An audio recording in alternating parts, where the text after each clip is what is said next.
your pants down. And so it says to be caught with your pants down means to be caught unaware in a situation to which you are completely unable to respond, react, etc. This especially means much the same as being a deer in the headlights, except that the situation of the person caught with their pants down is likely embarrassing or potentially damaging, etc.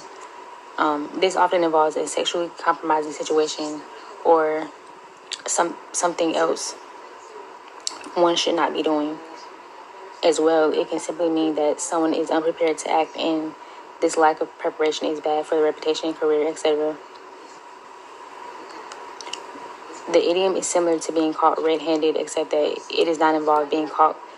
It does not involve being caught committing a crime. So what God is saying is, He wants you to be aware of the enemy's schemes and the people who He's using to come up against you. It can just be somebody that, by the looks of it, or like on the outside, they don't seem like they're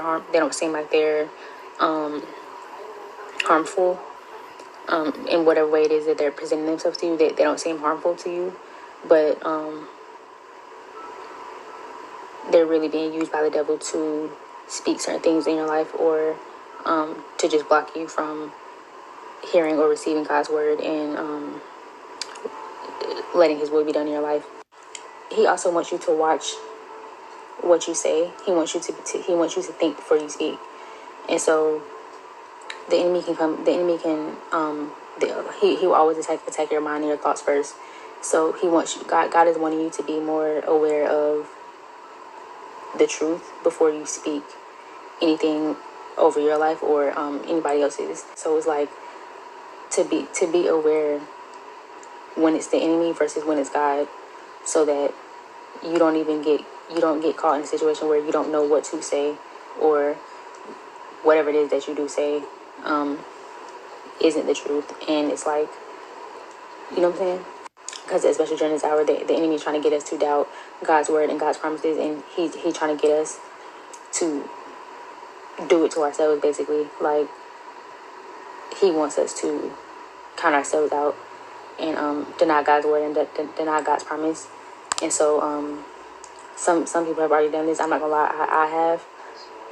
It happened to me, but I commanded it back. And so that's also what God wanted me to say too. Don't feel like just because you may have messed up, or you may have backslid, or you may be fearful or doubting, or whatever the case may be. Don't let that make you feel like you just completely mess it up for yourself. God's grace is sufficient, and all He's looking for is for you to surrender to Him. Surrender all of it to Him. Put your trust back in Him, and not those things or those people who are deceiving you. So yeah, that's the word, and I hope this word bless y'all. And